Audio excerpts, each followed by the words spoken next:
शादी होने के बाद मैंने 3 बेटियों को जन्म दिया और जब मैं चौथी बार प्रेग्नेंट हुई तो तब मेरी सासू माँ ने कहा कि अगर इस बार भी तेरी बेटी पैदा हुई तो हम तुझे इस घर से बाहर निकाल देंगे। मैं उस समय बहुत ही परेशान रहती थी और भगवान से हर वक्त यही दुआ करती रहती थी कि भगवान मुझे इस बार एक बेटा दे दो। एक दिन हमारा नौकर मेरे पास आकर बोला, दीदी जी आप एक कच्चा अंडा हर रोज़ खाया करें। मैं आपको दावे के साथ कहता हूँ कि आपको इस बार बेटा ही होगा। मैंने उसकी बात मानकर हर रात एक कच्चा अंडा खाकर सोया करती थी। पर जब मैंने अपने बच्चे को जन्म दिया तो उसे देखकर मेरे होश ही उड़ गए थे, क्योंकि वह तो मेरा नौकर का मेरा नाम सोनल है। मेरी शादी के 4 साल गुजर गए थे। मेरी शादी बहुत ही अमीर घर में हुई थी। मेरे मम्मी पापा ने मेरे ससुराल वालों के बारे में थोड़ी सी भी पूछताछ नहीं की थी। वो लोग सिर्फ इसी बात को लेकर खुश हो गए थे कि वह लोग बहुत अमीर हैं और मेरी बेटी वहाँ राज करेगी। जिसे मेरी शादी तय हो रही थी वो एक लौता लड़का था। वैसे तो यहाँ इस घर में भी मुझे किसी चीज़ की कोई कमी ना थी, पर सिर्फ यही बातें ने मुझे परेशान कर दिया था कि मुझे इस बार एक बेटे को जन्म देना है।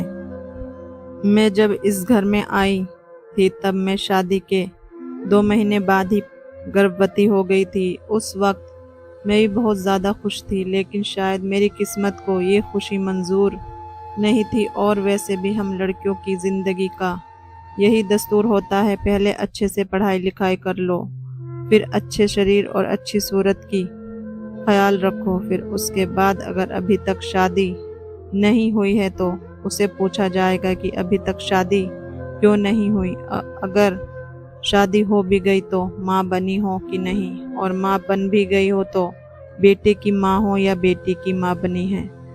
औरत की ऐसे ही पूरी ज़िंदगी यही सुनने करने में निकल जाया करती है। और मुझे भगवान ने 3 औलाद दी थी और वो तीनों मेरी बेटियां थी, जिनसे मैं तो बहुत खुश रहा करती थी। क्योंकि बहुत से ऐसे लोग भी होते हैं जिन्हें शादी के कई सालों तक भी कोई बच्चा नहीं होता, पर मेरे पति और मेरी सास दोनों इससे ज़रा भी खुश नहीं थे। फिर भी पहले पहले बार उन लोगों ने अपनी नाराज़गी को मुझ पर नहीं दिखाया, लेकिन पता नहीं मेरी ज़िंदगी में क्या लिखा था। मुझे एक एक करके लगातार 3 बेटियां पैदा हुई। ये घर बहुत बड़ा था, इसलिए उन लोगों ने घर पर एक नौकर रखा हुआ था जिसका नाम रमेश था और उसे सब लोग प्यार से रामू बुलाते थे। इस घर में सिर्फ वही था जो मेरे इस दुख को समझता था। वे बड़े प्यार से कहता था कि आपको तो भगवान ने लक्ष्मी दी है। और अक्सर मैं जब भी बच्चे को जन्म देती थी तो वही ये खबर मेरे पति और मेरी सास को भी सुनाया करता था, बधाइयों बेटी हुई है। और वो बेचारा उसके बदले में मेरे पति के हाथ से 2 चांटे भी खा लेता था। आखिर लगातार 2 बेटियों होने के बाद से मेरे पति और सास दोनों ही मुझे बहुत कुछ सुनाया और गुस्सा भी किया, और कई दिन तक तो उन लोगों ने मुझसे बात भी नहीं की। और अब मेरे पति ने तो अपनी बेटियों को प्यार भी करना बंद कर दिया था, और मेरी सास तो मेरी बेटियों को अपने आसपास भी भटकने नहीं दिया करती थी।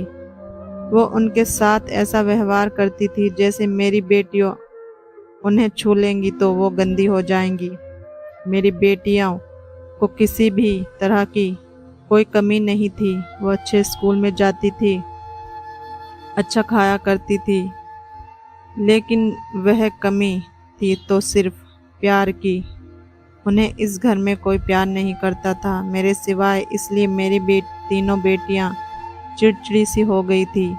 अब मैं भी दिन रात बस यही भगवान से दुआ करती थी कि भगवान तीनों बेटियों के बाद मुझे एक बेटा दे दे, क्योंकि चौथी बेटी के होने के 2 साल बाद भी मैं फिर से गर्भवती नहीं हो पाई थी। एक तो मैं 3 बेटियों की पहले से ही माँ थी और फिर से गर्भवती ना होने की वजह से मुझे बहुत ही घटिया बातें सुनने को मिलती थी।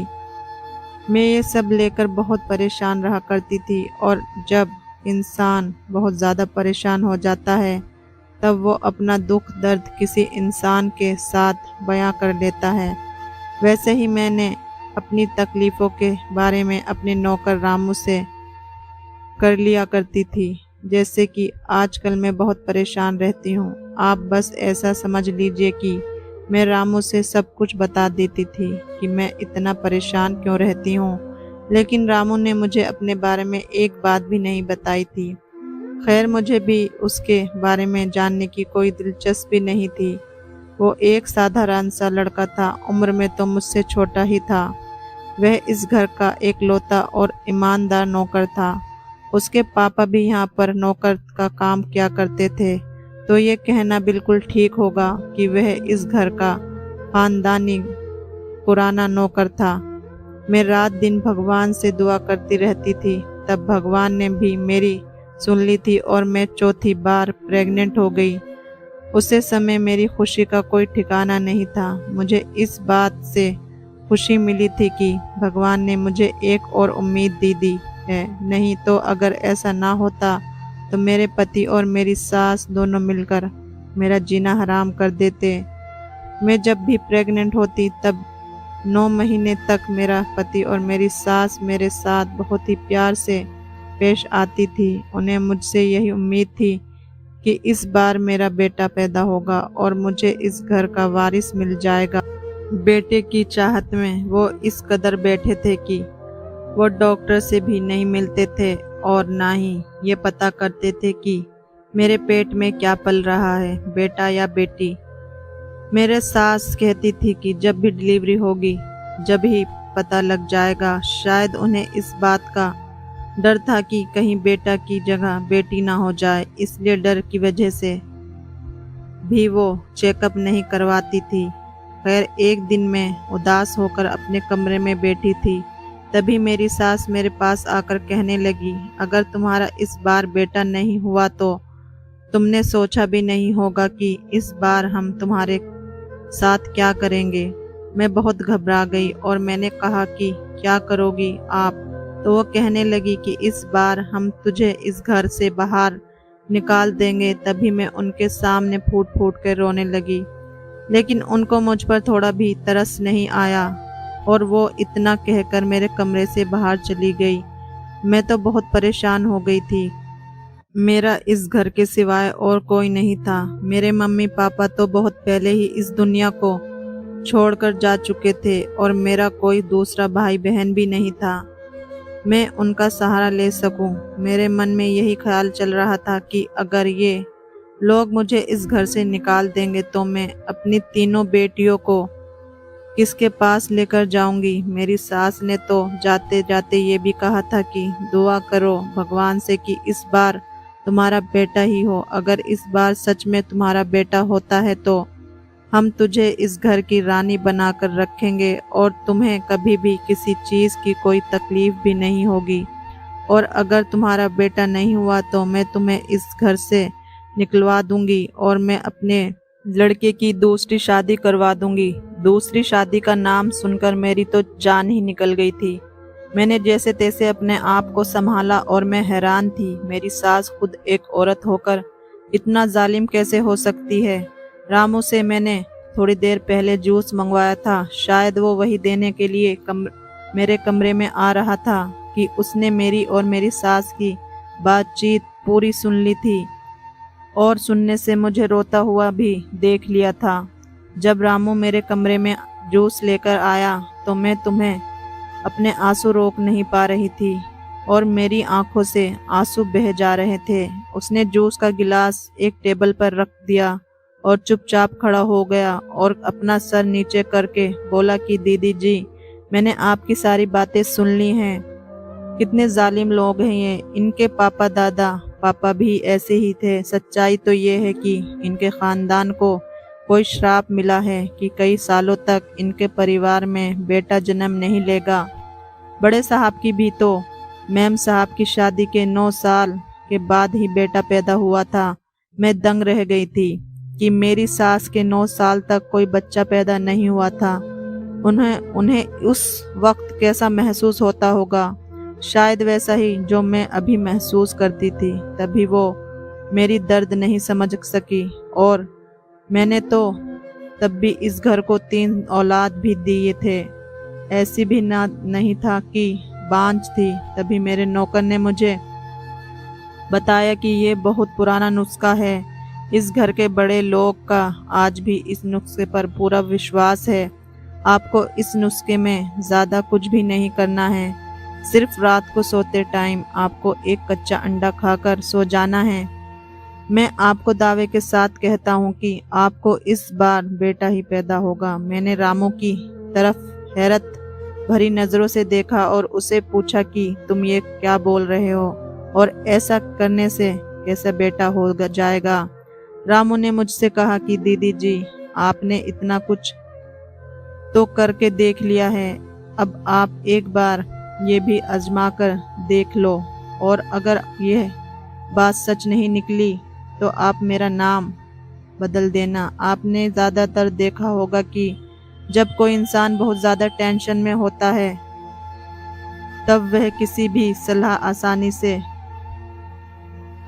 मान जाता है, अलबत्ता और किसी की भी सलाह मान लेता है और वो ज़रा भी नहीं सोचता कि जो सलाह सामने वाला इंसान दे रहा है इसके पीछे इसका क्या मकसद हो सकता है। मैंने रामू की बात तुरंत मान गई और मैंने उससे कहा कि मैं हर रात को एक कच्चा अंडा खाकर सोऊंगी। अगर कभी किसी दिन मैं ये भूल गई तो तुम मुझे याद दिला दिया करना।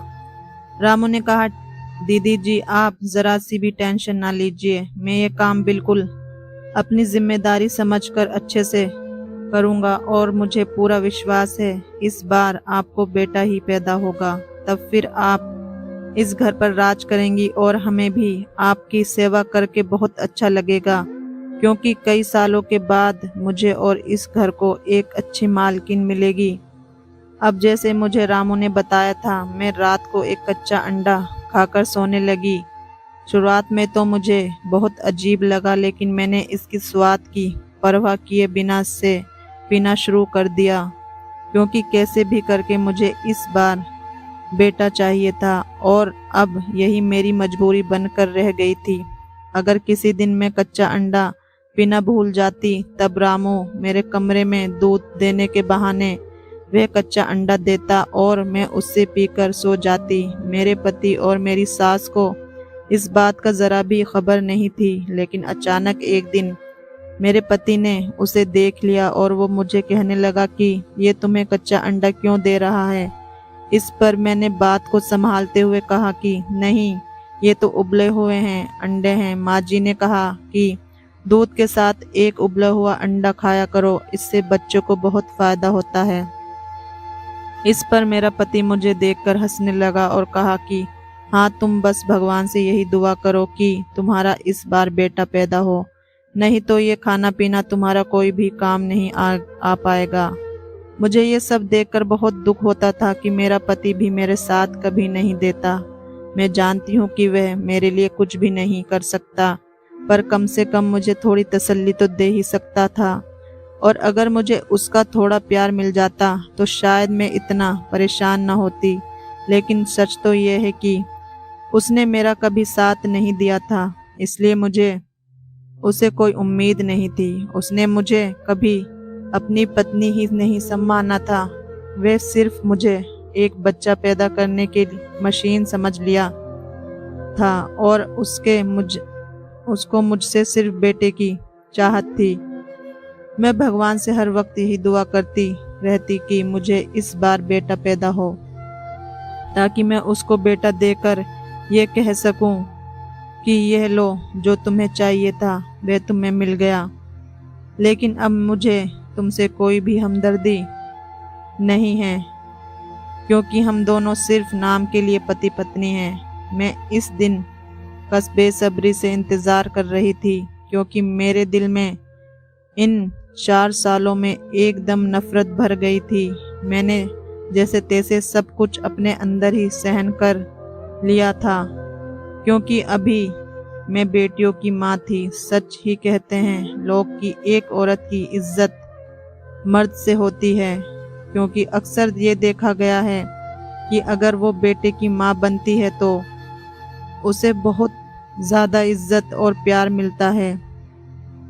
एक दिन मैं बहुत डर गई थी, क्योंकि मैंने अपने पति को पहले भी कभी इतने गुस्से में नहीं देखा था।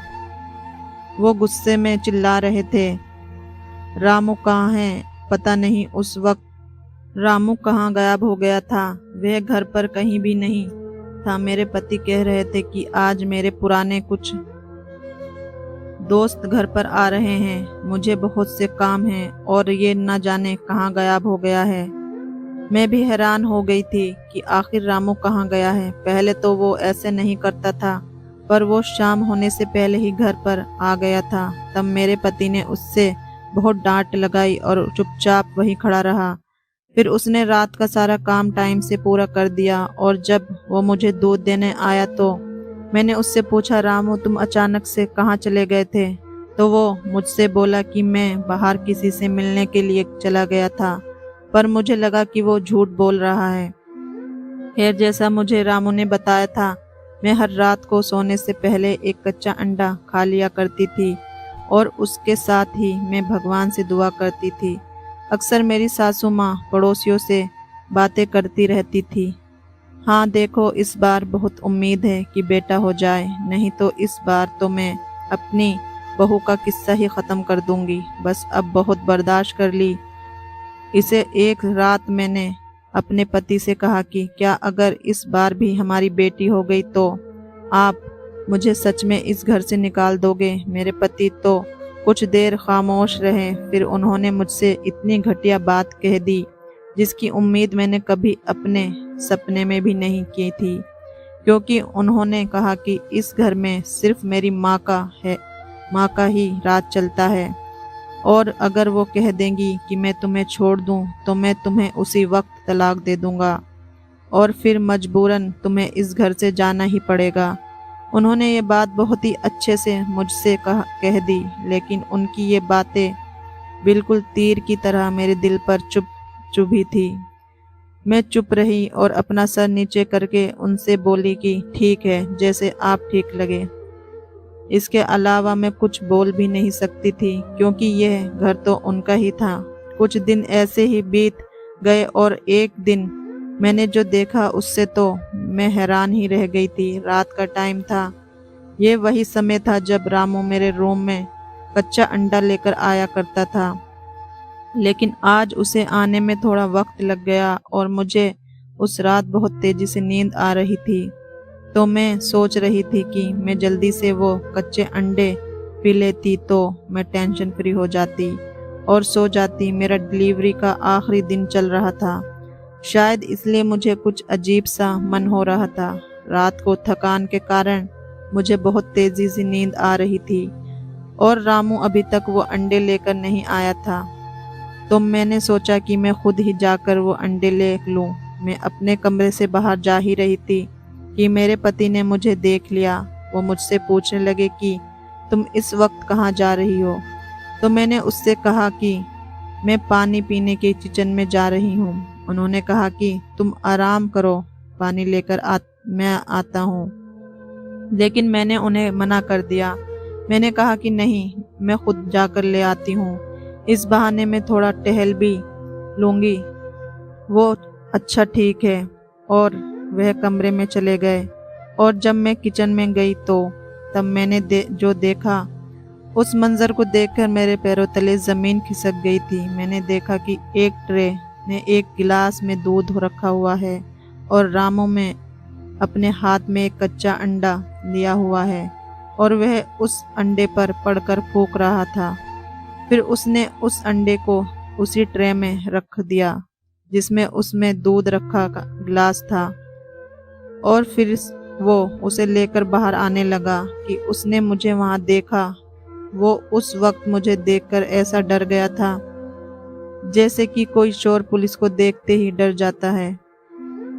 और वो मुझसे कहने लगा कि दीदी जी, मैं आपके रूम में आ ही रहा था, ये लीजिए अंडा खा लीजिए।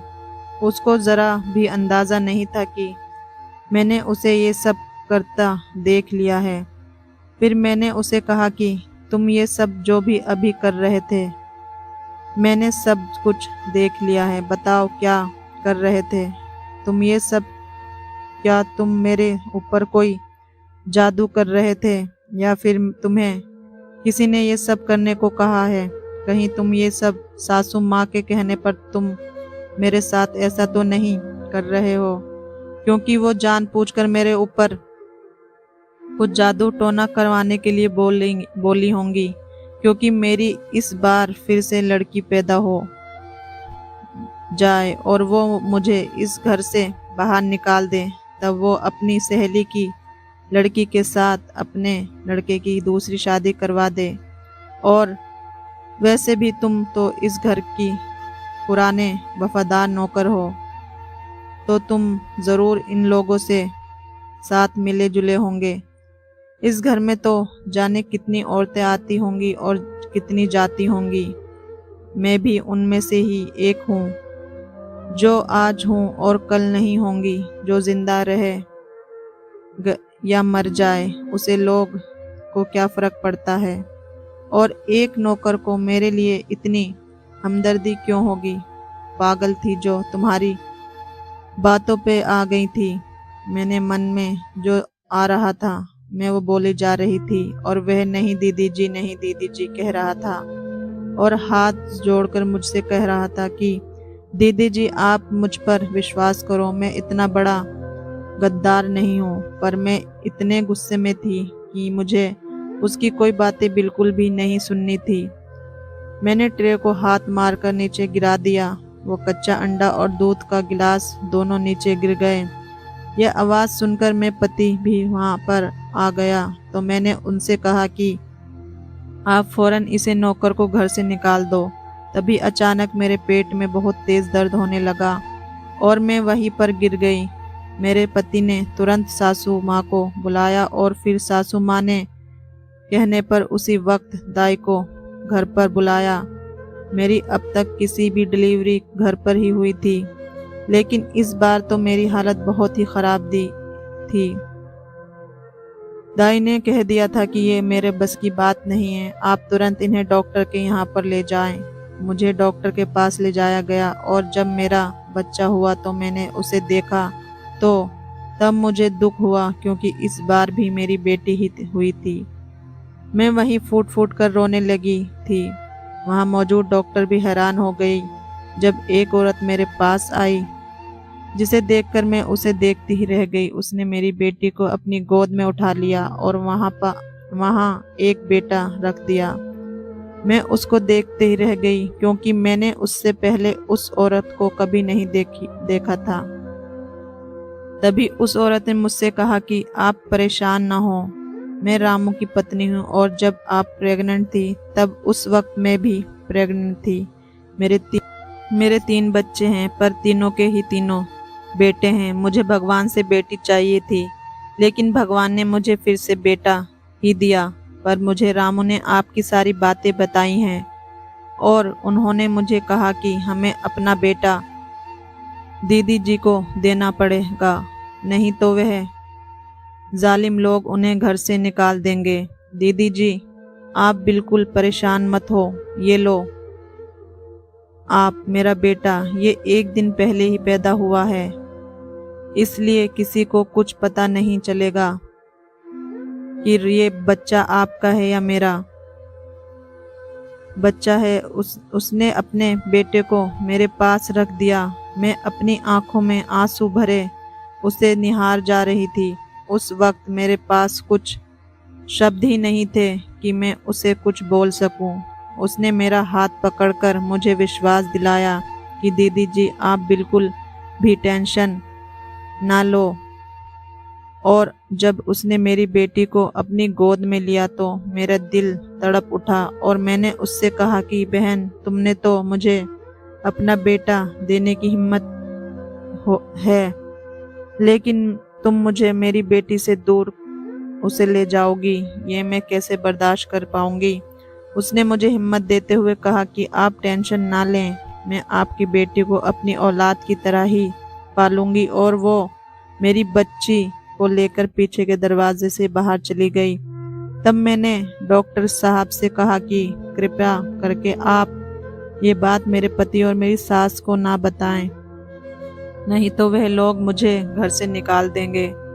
डॉक्टर साहब ने मुझसे कहा कि बहन, अगर मेरे चुप रहने पर आपका घर बच जाएगा तो मैं अपना जुबान बिल्कुल भी नहीं खोलूंगा। मैं तो डॉक्टर हूँ और मैं हर रोज ये देखता हूँ कि बेटी होते ही लोग बुरी तरीके से रोने और मातम मनाना शुरू कर देते हैं। रामू ने अपना काम कर दिया खाया था। वह सच में एक वफादार नौकर था। जब मेरी सास और मेरा पति को पता चला कि मैंने बेटे पैदा किया है, तब वह बहुत ही ज़्यादा खुश हो गए।